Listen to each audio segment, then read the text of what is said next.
the United States and Trump, they know full well what goes on and is going on in Canada. And it's unacceptable that it's happening on the largest border in the world. I mean, it's unacceptable to people. So people may not like his tactics, they may not like his rhetoric. Tariffs may be the wrong way to do it, but he sure is getting everyone's attention. And to argue with what's going on, and again, fentanyl is just the wrapper for a money laundering problem with the CCP. They don't want to get into specifics because it's a complex issue and it confuses people. So it's easier to say Canada and fentanyl is a huge problem.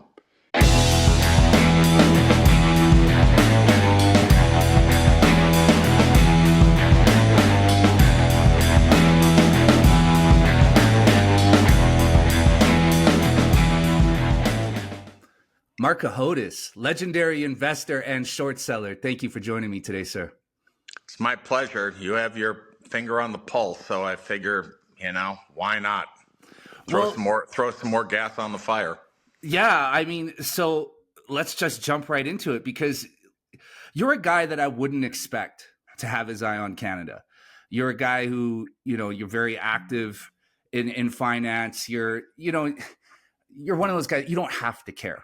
But you've taken on this issue almost as your own, and you've done a plethora of interviews about what's happening in Canada. And I'm just amazed that somebody like you would care enough to actually talk about it. So let's start by asking what originally drew your attention to Canada?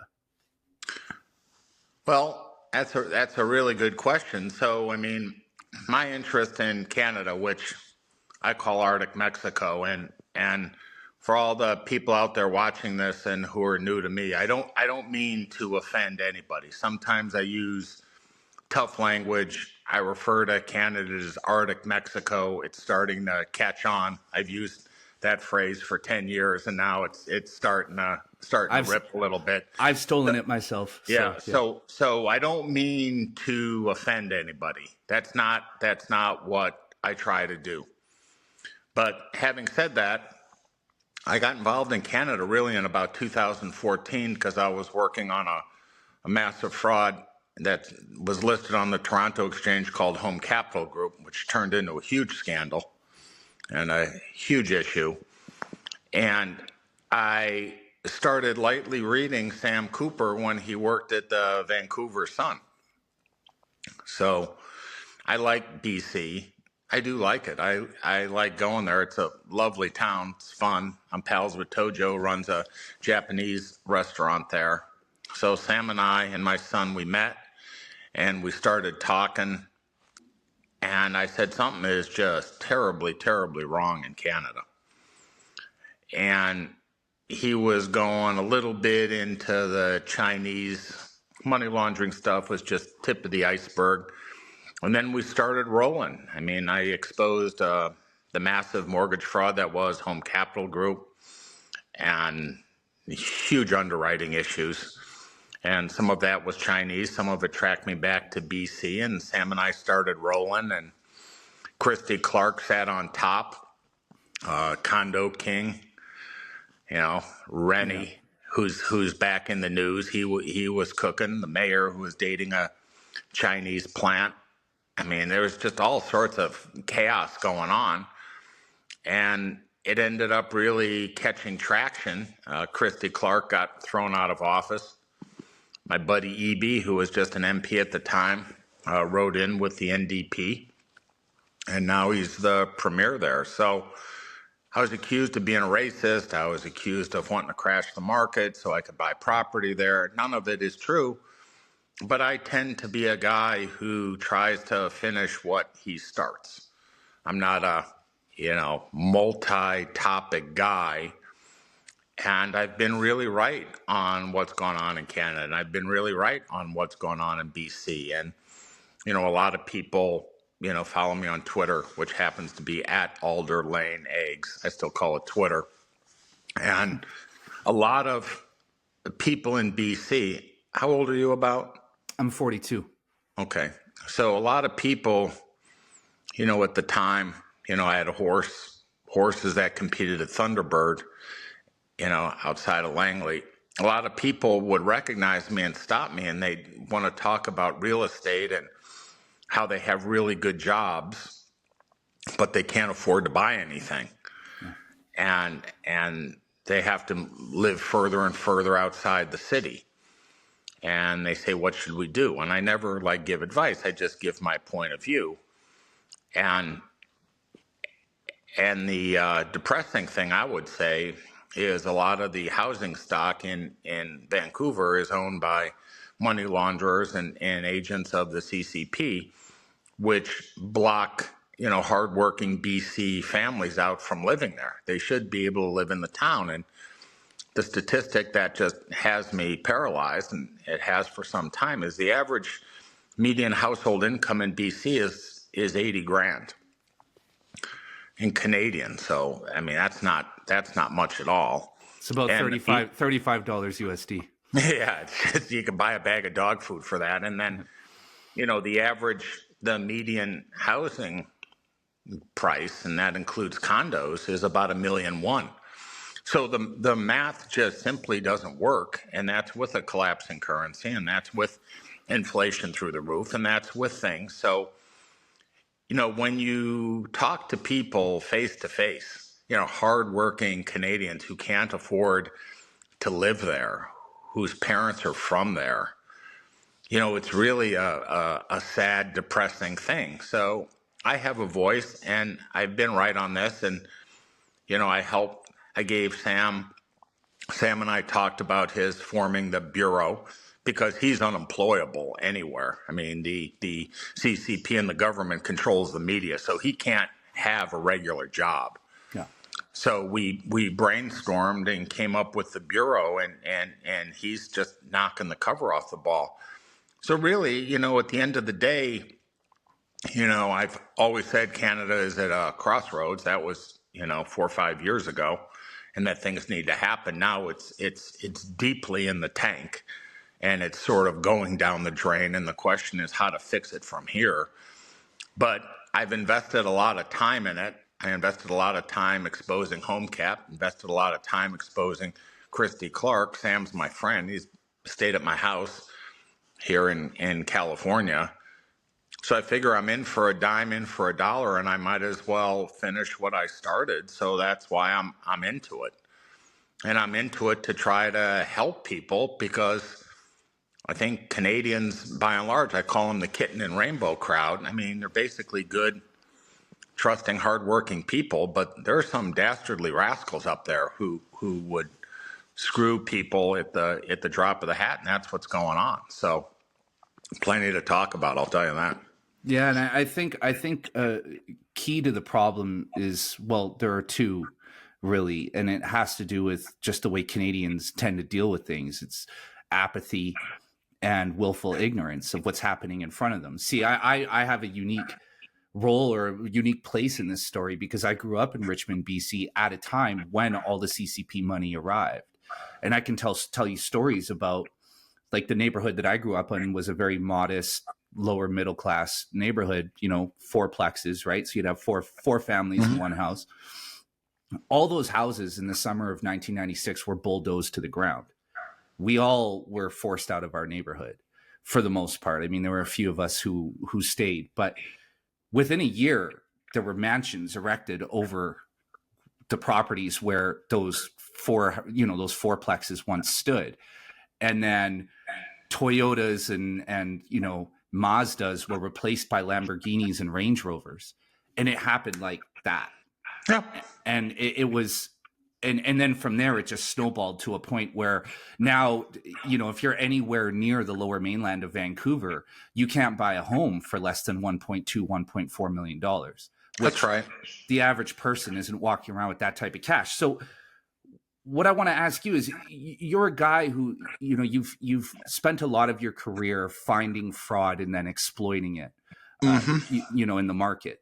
So what were some of the key elements of fraud that you spotted happening in BC and Canada at large?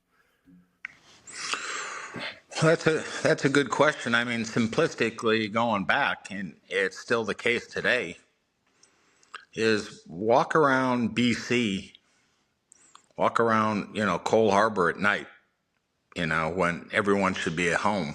And these places which are completely sold, maybe 20 to 35% of them actually have lights on. And, you do that in New York or Boston or Chicago or Minneapolis or anywhere. I mean, people are home. People have lights on. I mean, I have a house. We got lights on all 10 o'clock at night. So when the prices are so high and no one's occupying these places, you say, what's going on? And it's not an Airbnb situation. It's just laundering money simply in real estate. So that was beyond bizarre. And various anecdotal stories appeared, and Sam wrote some of them. I think his name was Peter Brown, one of the Olympic committee guys, sold his house in Vancouver for $36 million to a student. And when asked, where the student got her money from, she said it was from her dad. Well, there's no AML KYC going on. There was no AML KYC going on at HomeCap. It was a massive area of mortgage fraud and mortgage fraud and money laundering in Canada. And people need to understand this. This is the largest part of the Canadian economy. I mean, and there is no close to. Maybe you could say resources or two, but if not for money laundering, mortgage fraud, and however that works around housing, there is no economy in Canada, which is why, on one hand, this problem is hard to fix. On the other hand, it's easy to fix. And I also want people to understand, because we're going to get into this, I'm not a Trumper. Okay, I'm not political. I'm not an NDP guy, even though EB is my pal. He may not be my pal for long. He's not taking my calls. I'm not an NDP guy. I'm not a Liberal Party guy. I'm not a Conservative Party guy. Again, I'm not a Trumper. But through politics and the CCP owning, they own the RCMP. They control the RCMP. They control the Globe and Mail. They control the CBC. They control OSFI. They control every part of the Canadian government and infrastructure. And I know you folks may find that hard to believe, but they don't own the majority of it, but they're always in control positions where they can kill investigations, they can kill stories, they can kill raids. Things don't happen. And EB knows this. I mean, there's YouTubes of me and EB out there speaking at things where there's videos of Chinese guys running through River Rock with duffel bags of money. I mean, that was in the money days. Now they do it with crypto or things like that. But it used to be as crude as duffel bags of money. So make no mistake, the ports, the government, the law enforcement areas, law firms, all politicians, parties, they're controlled by the CCP, flat up. Now, I don't think that's per se the case in Alberta. And if there was a politician in Canada right now who I admire, it's Danielle Smith. I mean, she has the right idea. And I think Alberta, I think is pretty much done with Canada. It's done with the federal thing because they export or send their wealth outside the province. But she has the right idea, and she's ballsy enough to speak out for exactly what's going on. But the country is completely and utterly controlled by very, very, very bad influencers. And again, when you break it down, no one really gives a rat's ass about the prairies. And you have Vancouver, which is, China West. They own the ports. 3% of what goes through the ports are inspected. Toronto is the financial hub of the Banana Republic. That's where the banking goes on. And Quebec would just as soon take off as well. So when Trump says the 51st state, he's doing that to get a reaction. But he's not too far off, because I think a lot of Canadians, when they put the patriotism in a bag and hold it off, and I can understand patriotism, and I can understand why people are proud to be Canadians. The 51st state thing is not a bad idea, or at least some form of territory, because your inflation would be lower, your currency would be stable, you'd have the opportunity to get a high-paying job. You could travel around North America, you could move wherever you want to move. And the provincial structure, which is insane, because I'm familiar with law enforcement, and it's very difficult for BC to share with Ontario. It's very hard to even trade inter-province. I mean, all this stuff is very, very, very archaic. So this state idea really isn't a bad one. I don't think it's going to happen. But Canada could easily become a territory of the United States, no different than Puerto Rico. Puerto Rico has its independence. Guam has its independence, but they're still territories of the U.S. So while everyone wants to dismiss it as a bad idea and it's never going to happen, and Canadian sovereignty and on and on and on, people really need to wrap their head around how fucked the country really is. And unless drastic things happen, and happen quickly, it's only going to get a whole lot worse.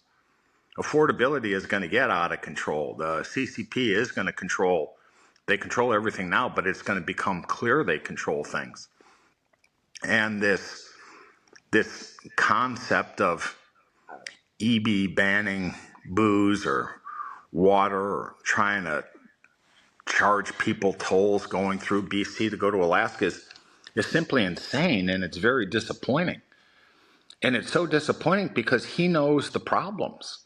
He knows the problems in BC. He knows the drug issue. He knows the Chinese guys. He's pals with Sam. Sam and him have conversed a lot. And EB and I conversed a lot. I was there for his inauguration. So I spoke with him prior to him speaking out against Trump. I gave him a plan on what he should do, and he thinks so highly of me right now. He went in the exact opposite direction. So the fucked upness up there is like really, really, really thick. But, you know, I think I have solutions to the problem, but people may not want to hear it.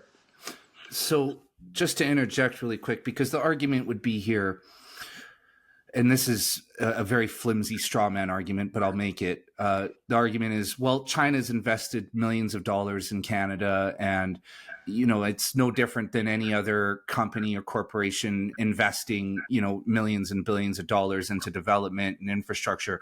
What's the danger of having China, you know, investing, you know, so much money in a country like Canada? So as an investor, in your mind, what are the dangers of having China so financially involved?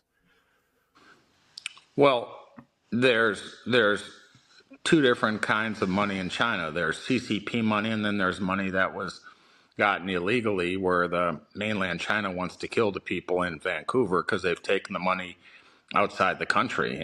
And look no further than East Hastings, and look no further than fentanyl. And with that kind of illegal money, I mean, dirty money and dirty people get involved in dirty businesses. Now, whether that's drugs, whether that's human trafficking, whether it's, you know, various forms of government corruption, this is what you're dealing with. So if Canada wants to be a communist state controlled by wealthy people with ill-gotten money, go right ahead. I mean, it's, you know, it's the way of the world in certain parts of Asia. It's the way of the world in Russia with the oligarchs. You lose all your sovereignty, you lose all your control, and what happens is, I always say Canada is controlled by 20 or 30 wealthy families to begin with. Well, now it's going to be controlled by 20 to 30 wealthy families, plus you're going to have the CCP basically calling the shots. I mean, as it stands right now, it's so fucked up. this guy Carney is the prime minister. He's never been elected to anything. Yeah. He's never been elected to anything in public office. He's never been an MP. He's a former Goldman Sachs banker, you know, WEF guy. He's just a Pierre Trudeau who doesn't talk and look like a clown like Trudeau. But he'll have Canada signed, sealed, and delivered to China in 18 to 36 months. I mean, at the rate he's going, and what's clear is no one other than Sam and you, Christine Duhane, she's on Twitter, and myself, no one wants to get into the core problem. The core problem's not being patriotic. The core problem is not being a Canadian. That's not a problem. That's something everyone should be proud of. Should be proud that the country is a sovereign nation where there's elections. That's true. What's a disgrace and what people should be embarrassed about is how the money funnels through and what the economy is truly about. And what you read in the Globe and Mail and CBC and Global and things like that, it's all bullshit. It's all propaganda. They're paid by the government to exist. If they weren't paid by the government, they'd all fail. And this is why you and Sam, Christine, I mean, she's a lawyer who's exposed a lot of money laundering and things like that. I mean, these are the people who need a voice to get the kitten and rainbow crowd to just think. And I have some very, very, very wealthy friends in Canada, mainly in Toronto area, and they're all looking, talking, and thinking of just moving to the U.S. and just biting the bullet and say we've had enough. Because if it's not the demonstrations of Hamas or Gaza or all these people, it's the money laundering. Because Canada doesn't have any borders. I mean, it's a country, built on immigration. They don't all look like you. They're just not, white guys born in the country. There's a lot of immigrants, and some people have very, very, very bad intentions. Now, if you hear this, don't go calling me a racist. Been there, done that with everyone there. That's not the point of view. But if you want to create terror and you want to disrupt a country, look at the demonstrations and riots and things going on and the fentanyl labs blowing up in BC. These are not run by Ole Evinrude. I mean, they're run by people with 11 letters in their last name. Yeah. And the problem is, the borders were very, very loose for a very, very, very long time.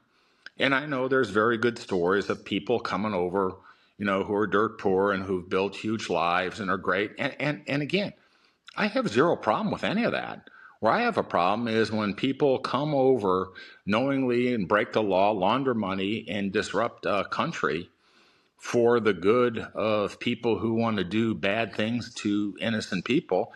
That's where I begin to have a problem.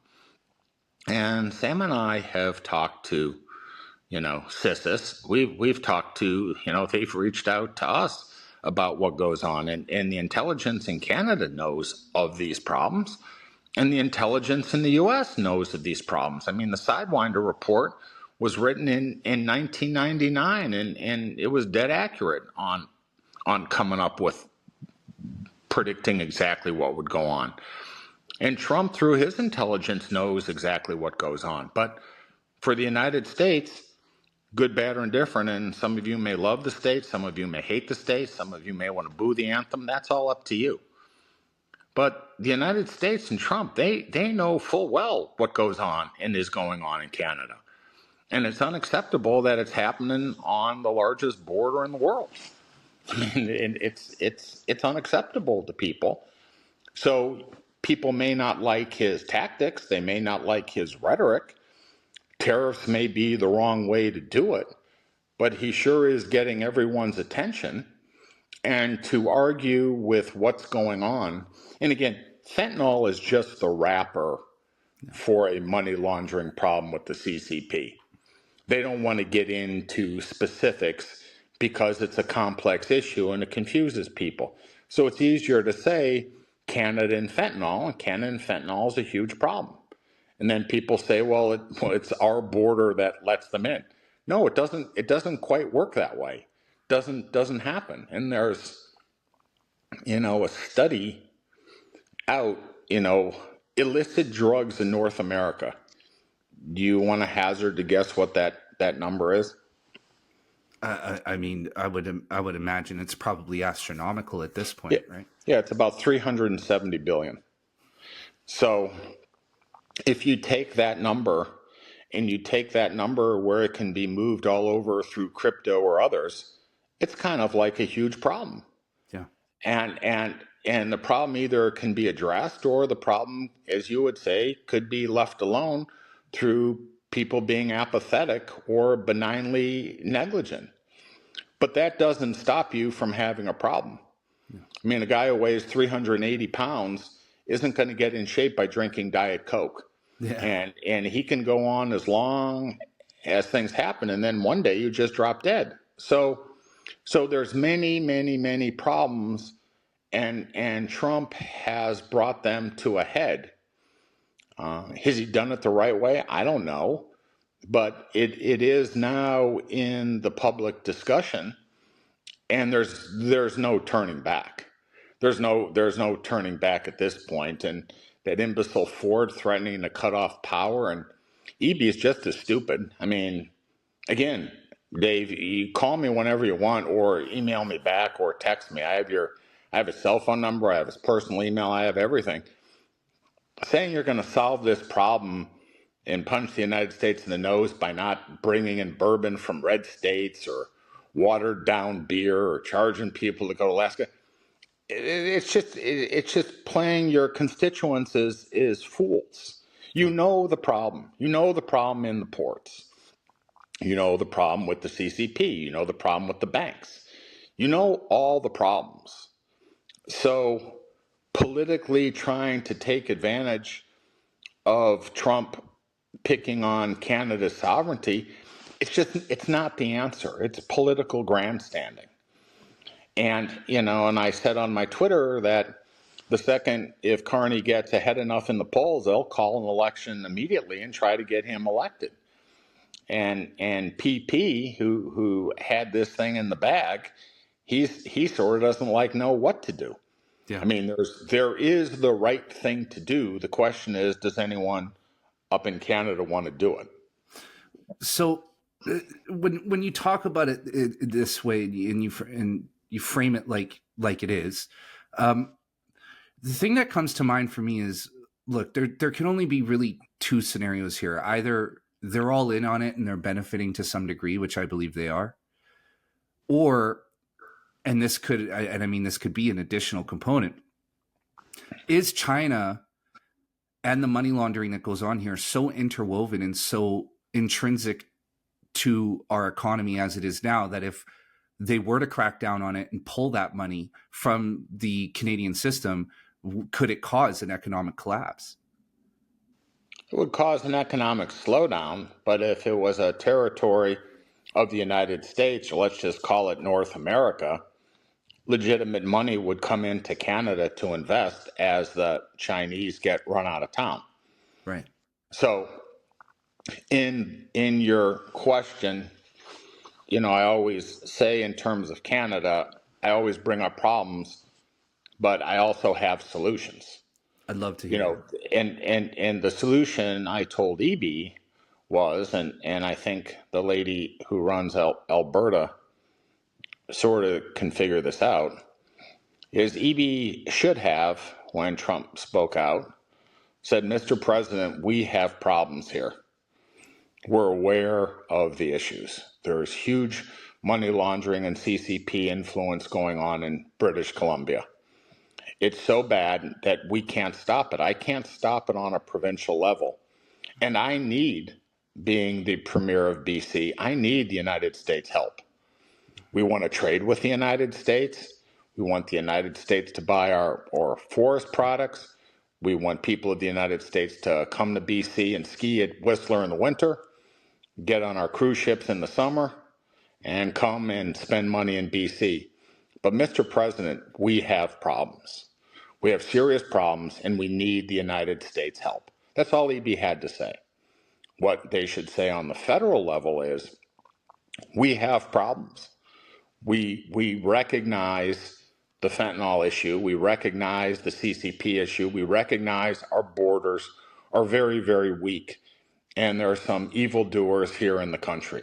And we need the United States help to rid us of terrorists, rid us of evildoers, and fix our banking system, which is badly flawed. And Mr. President, you're right. We have 5 banks here, and it's unacceptable the level of money laundering, mortgage fraud, housing fraud that has gone on here. So we welcome JP Morgan, Citibank, Wells Fargo, and other banks to come into Canada and help our banks clean this up. Because clearly we've missed it. Clearly Royal Bank, CIBC, BMO, and the 2 others, have made mistakes. Yeah. So we want to be the big trading partner of the United States. We want to be away from Chinese influence because as it sits, Canada can no longer have both. It's clear that Canada can either pick China or they can pick the US because the US is onto them. And that goofball Ford saying he's going to shut off power to Minnesota, New York, whatever, it's just foolish. Who do you think you're fooling? We had that Christina Friedland, who belongs in a straitjacket, saying she wants to put nuclear weapons on the border. Like, who are you kidding? The United States, if it wanted to take Canada, it would take about 6 hours. Yeah. It would take about 6 hours to freeze the ports, come in through the air, and take the country. There's nothing Canada would do. Now, maybe some of the guys would turn over cars and things like that, but let's be realistic on what the problem is, right? If you have high blood pressure, you smoke, you drink too much, and you weigh 380 pounds, you will die young, or you will die sooner than you otherwise will. People in Canada just need to wake up to the reality of what it is. And if nothing else, say, that Cohodes guy, I may love him on some days, I may hate him on some days, but the numbers of the average family in BC making 85 grand with housing costing $1.1 million, that's a troubling number. Everyone could say, how does this work? It works because people hide illegal money in housing stock in Canada.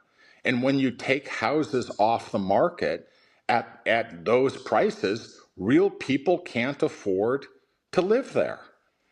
And again, when you walk down Cole Harbor in the summer, all these places, there's not a lot of people out walking dogs in that area because no one lives there. Yeah. The people, who walk around don't live in those places. Very few do. It's all money that's hidden, that's owned by criminals. So Trump may have gone about it the right or wrong way with these tariffs, but there isn't turning back until the true problem is addressed. And the true problem to politicize people's patriotism and sovereignty just doesn't work. It doesn't solve it. And, finally, why I'm just dead ass right and why people should really pay attention to what's going on is all financial crime in Canada is never found by Canadians.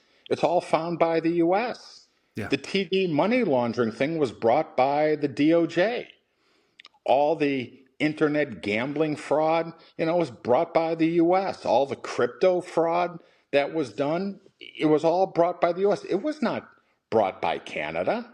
No one in the RCMP busted the crypto fraud or the online gambling or what goes on, the money laundering? No one. And no one's in jail for these things. Yeah. And EB, there's massive blood on Christy Clark's hands, and she did something called Panda Bonds, which was raise money for BC through Chinese investors, but the money's still overseas. BC doesn't even have the money. It's one of the greatest scams of our time. But she knew about it. Shrimp de Jong or Mike de Jong, whatever he calls about, knows about it. EB knows about it. And where I'm hugely disappointed in my pal EB, and again, I was at his inauguration in Victoria. I was there. He knows. It's not like he's naive. He knows these issues. And he also knows that the federal government in Canada has done jack shit for BC. They haven't done anything for him. So why he keeps carrying water for these horrible people indicates to me he's in the bag now too, which is severely disappointing. Yeah, sorry, I was just going to ask you that. I mean, because you've mentioned David Eby a couple of times. I know he's a friend of yours, so I don't want to travel too far down this road, but you're absolutely right. And it's right in front of our faces. And if you spend any significant amount of time in Vancouver, you can see it. It's blatant. It's out in the open, right? Yeah. And is it possible that none of these people are tackling this, one, because they're complicit, and two, because they would be implicated should this ever, see the light of day, or both, right? Like, is that potentially why somebody like David Eby isn't really going after this? EB is smart enough to know. He knows the issue, but I think you hit it off at the top of this. It's this level of apathy, and it's this level of looking at the Himalayas in front of you saying, how the fuck am I going to get over these? Yeah. Right, this is big. Yeah. And he probably says, this is such a massive problem. If I can just keep kicking the can down the road and keep people focused on kitten and rainbows and how great it is to be a Canadian and celebrate Chief Namakagan Day or Navajo Day or International Woman Day or all the the 97 million holidays you guys, Pocahontas comes to BC Day, whatever it is, he thinks everything can go away. Yeah. And I get it. But here's the problem. That's not his fucking job. When you're a public servant, when you run for public office, your job in your limited time is to make things better. Yeah. I actually believe that. I'm actually old school enough to be the reason teachers teach, right? It's not for the money. It's because they like helping kids, right? They want to make the world better by helping kids. Why are nurses nurses? Not because they make a lot of money, because they want to help people get well. They want to help people feel better. Journalists don't do it for the money. I mean, maybe if you're Canadian, you do it for the money because you're on the take. They do it because they want to change the world and tell a story. Mm-hmm. Politicians, it used to be they care about the country or city or district or province they represent. Now, it's just a steamroller on how you can make money. And the CCP and the Chinese, they pay well.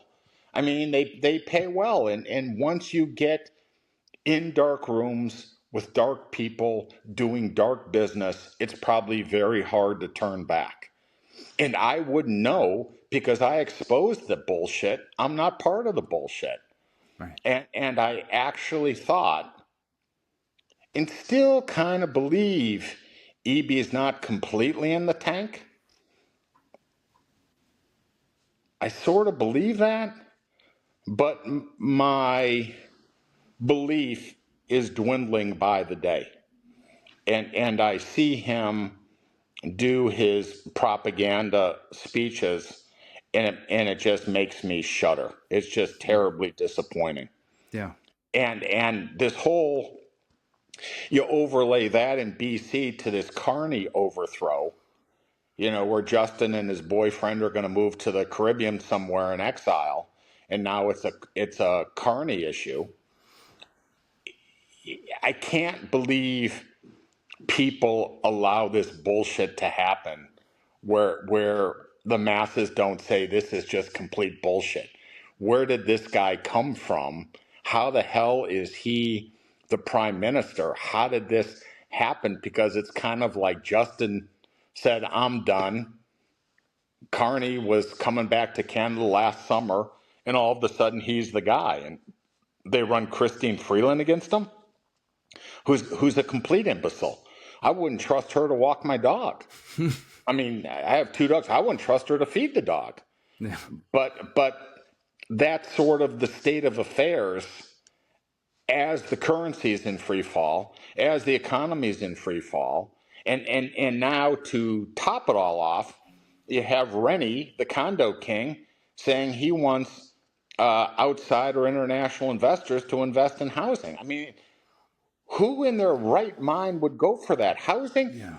Housing needs to collapse, literally collapse. The government needs to seize ill-gotten gains with the help of the United States, and legitimate AML KYC investors or beings need to own it, including real Canadians like yourself.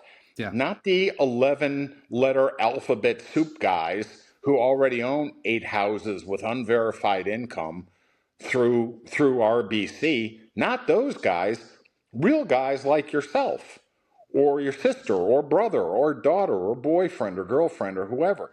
That's how you can get the country back on its feet, but it's not going to be painless. It's not going to be easy. But that's why you need to lean on the United States. Yeah. I mean, I'm a real guy, right? I have real money at real financial institutions. It's an absolute bitch for me to move money around from a brokerage account to a checking account to a savings account. I mean, they call you, they ask for verification, they ask you for your grandmother's maiden name. What hour was your mother born? It is a fucking bitch. Okay, and the system may not be perfect, right? And this country is far from perfect, and Trump is far from perfect, right? But at least they go through the motions with real anti money laundering software and techniques and know your customer techniques where shit is verified. And then you get called, and then you get hit with your social security number, or what day was your dog born. I mean, it is a fucking nightmare, and the accounts have to match, and the addresses have to match. Yeah. It's a real thing, and it's a pain in the ass, but I understand why it is. So Shu Van Shu, the Egg Foo Young King, doesn't launder money, around Cole Harbor. Yeah. And that's a long answer to your question, and I'd say it's C, all of the above. Everyone's in on it. It's very hard to stop, but it still is fixable. And again, everyone shouldn't take Trump's words to say Canada's the 51st state, we're going to burn the maple leaf up. No. Make it look like it's a Puerto Rico, where it's a North American territory where you can go to the United States where you say, we need help. Where a guy like you who makes 100 grand Canadian, which isn't jack shit, gets you a big box of Timbits, you can come to the United States, you can work, you can make real money, Yeah. and go back and forth to Canada. And if housing becomes appropriate, you can buy wherever you want Yeah. without the risk of your currency going to complete and utter hell. I mean, the loonie is what, 145? I mean, when I started on my bandbox with Canada, it was like 102, 103, 104. And it's going to get a whole lot worse before it gets better unless the thing gets fixed. And if people say all my money is tied up in housing, well, too bad. Yeah. But if you had real laws and real money laundering criteria, and people looked at it objectively, if a CCP member has 100 million Canadian tied up in housing, that gets seized. That gets seized. That money then goes to the country. The country then can clean up East Hastings, which is a disaster. Yeah. And it gets, every time I come through, I walk down there. I walk from a legitimate place to stay to Chinatown to get my son lychee tea at a tea place that he likes. I walk through there and gauge how bad it is. And it's only getting worse. Yeah. And again, ladies and gentlemen, your society is it's only as good as the weakest denominator. And And I that want shit going on in Vancouver on East Hastings is a disgrace. so It's I'll it's I a would just disgrace. I just want to add this here because what just to reinforce what you're saying. So I've lived in the United States myself for significant periods of my life. I owned a studio, a music studio on Hastings in Columbia underneath the Chinese Cultural Yeah. Center, right in the heart of it. We used to have guys come up from New York and Los Angeles and other places who couldn't fucking believe their eyes when they were down there. They couldn't believe that place actually fucking existed. Like, that's how bad it is that you have guys who are coming over from Bed-Stuy, Brooklyn, and from East Los Angeles who can't fucking believe what they're seeing. Yeah. That's actually happening in a place, let alone in Canada, And right? how many years ago was that? Probably 15, 16 years ago. Well, it's 15 times worse than it was Right. 15, 16. I mean, again, uh, I'm not a slight person, so I'm not fearful. But you walk down there now, it is just downright. It is beyond out of control. And Yeah. I've done that walk for 20 years. And you're right. And you're only as good. And the thing is, with money in the province, all that can get developed. Yeah. There are some beautiful buildings and architecture in that whole area and that whole wing. You know, the average person wouldn't go down or go through there in an armored car. Yeah. But all that can be redone and fixed up if people made in their mind how to do it. And as the CCP has taken hold of the province and the town of Vancouver, that area has only gotten bigger and it's only gotten worse. Yeah. So when people say, oh, it's China, how bad is it? Foreign investment. Well, those people who are on the streets in East Hastings, those people are Canadians. Yeah. Okay, those people were born in the country and their parents were born in the country and they're down on their luck through drugs and things like that. And you have China to thank for all that. And you have the government for looking the other way because it's ugly. Yeah. It's ugly and people don't want to discuss it. They'd rather discuss Trump, trying to take Canadian sovereignty away. So again, it's a complex issue, but it is fixable if Canadians sort of like all woke up and said, we have to fix this today. Mm-hmm. Right? I mean, if you're 35 pounds overweight, you can keep pushing out when you want to go on a diet. I'm going to do it, tomorrow, or tomorrow is a bad day. But at some point, you have got to address these issues. Yeah. And it's you, and it's Cooper, and it's Danielle.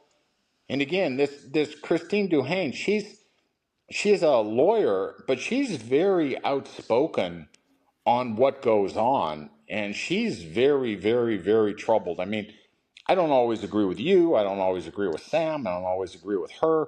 Everyone has an opinion, but the truth to power people speaking on Canada, people need to listen.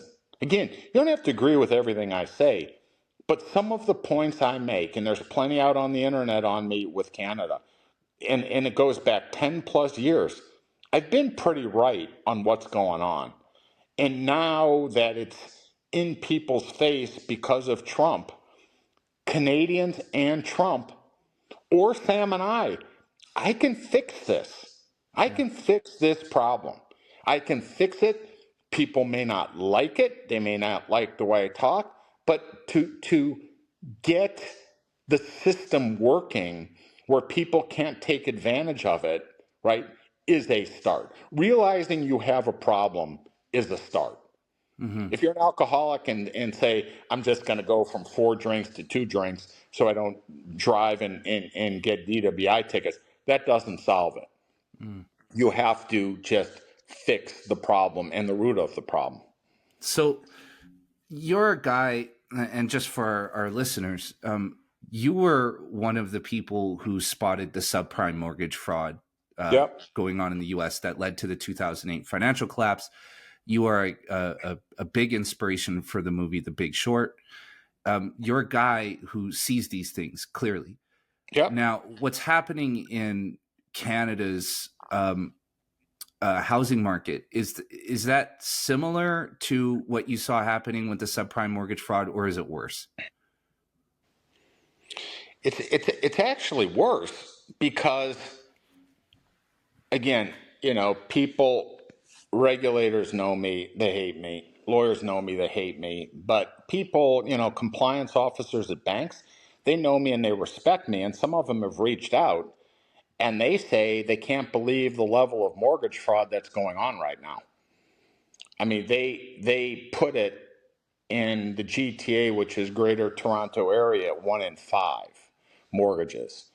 And I assume, the people in the prairies, those folks are legit. So let's say there's no mortgage fraud in the prairies, but not a lot of people live there.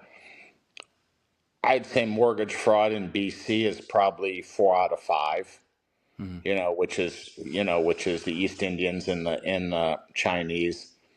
So I think, in all of Canada, probably 1 in 3 mortgage loans is fraudulent. And that's just a ridiculous number. Yeah.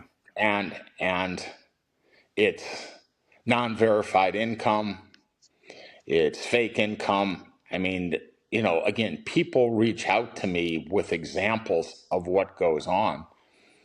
For example, a family in from East India self-verify their income and they can afford 1 house. Fine. Come back a year later with the bank, their income's up 3-fold. They buy another house. They come back 6 months later, their income has doubled, and they buy 2 more houses. It's all fake. There's no way, some guy who was at the 7-Eleven or Tim Hortons 2 years ago is now making $1 million and could afford 3 houses. And banks loan on this. There's mortgages out on this. And this person was a whistleblower and knew me from the home capital days, and they made life so miserable for this person, so miserable, they said they'll never ever ever blow the whistle again. Yeah. And I said, right now they live in Ottawa. I said, well, you should move to Vermont and do it. And this is just one example of one person of many people I have and know of what go on. So banks loan on this, and as long as you make your payments, they allegedly don't care, but the money that's being paid is from illicit sources until the whole thing goes kaflooey. But OSFI, who's your banking regulator, they know about all this shit because they knew about HomeCap and never did anything till I made it so embarrassingly loud for them. They had to do something about it. Yeah. So in Canada is a place where whistleblowers get investigated. They don't look at what the whistleblower talks about. They then go investigate the whistleblower. So everything is just perversely built wrong. So no one's going to know the true mortgage housing problem of Canada till someone wants to go in and fix it. And the question and the problem is, who has the will to do it? Yeah. That's the question. Who has the will to do it? It's not Carney. It's clearly not Dave Eby because he wants to talk about banning the U.S. watered down beer. I mean, come on, Dave, wake the fuck up, right? The Yeah. solution is not banning bourbon from Kentucky. The solution is getting to the bottom of your money laundering issue. And Yeah. you know it. And you make me sad with all this bullshit that you preach to people. Oh, we're going to stand up to, elbows up. You know what It's elbows the up means? dumbest fucking thing Yeah, I've ever right. heard. It's the dumbest fucking thing. Elbows up. You can have your elbows up, and then I'll hit you in the back of the head with a shovel, and it won't do you much fucking good. I It's mean, embarrassing. Yeah. right. So when you say to like real problems, you tell the people, Dave, living, you know, in the streets on East Hastings, elbows up, buddy. Right? That doesn't solve the fucking problem. Yeah. If you guys want to solve the problem, admit you have an issue and go to Trump and say, "Hey, we have a problem. You want our resources? Great. You pay us a fair price for the resources. We need your anti-money laundering efforts, and we need your help getting the CCP out of the country. Yeah. That's what we need. That's the trade." And I'll be the Canadian czar. I'll be whatever czar, and I'll hammer the deal because I know where the bodies are buried. I know the problems. I know the mortgage fraud at the major Canadian institutions. I know who's in the bag. I know where to look. Yeah. And your intelligence, Sisters knows where the problems are. Sam Cooper knows where the problems are. So for the people in the country who want to live there forever and ever, God bless you. But hey, let's start admitting you have a problem and reaching out to the US and saying, please help us. Yeah. Right? We're all, you're our neighbor. Most Canadians I like. I can't stand rat-faced Kevin O'Leary. I can't stand that goofy rat bastard. I mean, he tries to pretend he's an American, but he's just a Canadian. And by the way, never get in a fucking boat with that guy. I mean, ever. I mean, he is. See, now I got you laughing. That's good. Okay. So Mark, you said something that caught my ear. You said, okay, so 1 in 3, you're estimating 1 in 3 mortgages are fraudulent in Canada. So is that why perhaps maybe David Eby and whoever else has feigned interest in actually stopping this problem won't stop it? Because if you have 1 in 3 mortgages that are fraudulent and, the product of fentanyl sales across Canada and in the United States and illegal gambling and all sorts of, gun running and all sorts of crime, if that money stops, that means you have 1 in 3 mortgages. You're running the risk of 1 in 3 mortgages going into default. And then in That's right, and that's true. Let's just say it's 1 in 2. yeah. So again, some of my stuff when I was on the Linda Steele show, I talked about a concept called the Cooper Commission, named after Sam Cooper, where if you can't verify a property or where the money came from, right? Like, no problem if your folks gave you the money to buy a house, that's easy to prove. And no problem if you inherited money to buy a house, that's easy to prove. No problem if you hit it big on investments to buy a house, that's easy to prove. Everything should be easy to prove if you're legit. If it's not provable, or you got it from your dad who had Bitcoin and it came from Shanghai, to his daughter who bought a $36 million place from Peter Brown, right? That's a problem. And that property then gets seized. So if a $36 million property gets seized and sold, let's say it's sold for $20 million. Let's say I'm able to buy it for $20 million because that's what it's truly worth. Yeah. That money then goes into BC to build the place up to encourage legitimate foreign investment. So you seize illegal property, you sell illegal property to legitimate verified income people, and that way the economy can grow. That way people will want to move into downtown Vancouver. And when you move into downtown Vancouver, you buy groceries and you go out to eat and you go to the movies and you spend money at stores, and it helps the economy.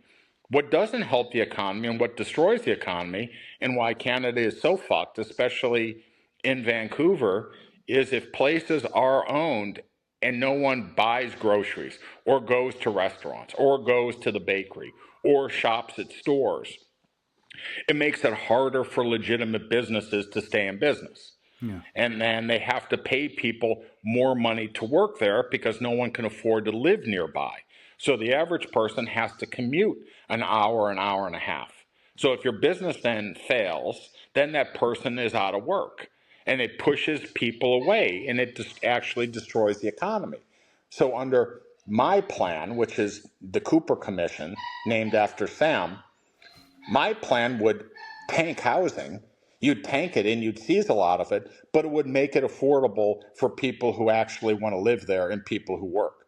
So things would go down, but then the economy would boom, much like, Detroit or Chicago or places like that, because real people would want to live there and they'd spend real money supporting a real economy rather than all this fake. Mm-hmm. Because money launderers don't pay taxes. They own all this property, they don't pay taxes. And again, look at where the money is. It's not only in housing. These guys drive Lamborghinis. I mean, go to the used car fancy places near Granville Island. I mean, the cars are $700,000 a copy, and EB puts a 25% tax on top of that, and people still buy them. Yeah. So you're not buying that car if you're waking up at 3 a.m. making Timbits. That's not you, right? It's the same guy with ill-gotten gains. And if you'd be killed in China for human trafficking and you move your family to Vancouver, it's like a country club for them here. It's like a country club for them in Canada. They don't care because all the money's stolen and ill-gotten anyway. Mm-hmm. So, yeah, you would tank things initially, but things shouldn't be this price anyway. I mean, if the average family makes $85,000 a year, use a 5 multiplier on that. Say they can only afford a $500,000 house. Yeah. I mean, I have real money and I don't have a mortgage, but I'm not gonna buy a $50 million house if I'm making $1 million a year. If I'm making $1 million a year, I'm not gonna buy a $10 million house. I couldn't even afford it. Couldn't afford the taxes. Yeah. So what gives? So you can keep going in denial. You can keep going that, keep kicking the can. I love, if you're in Toronto, you like going to Lake Muskoka or whatever they call it in the summer, and life is good and there are no problems. And Canada is, as long as it doesn't affect me, it's okay. Yeah. Right? The second it affects people, then it's a whole nother problem.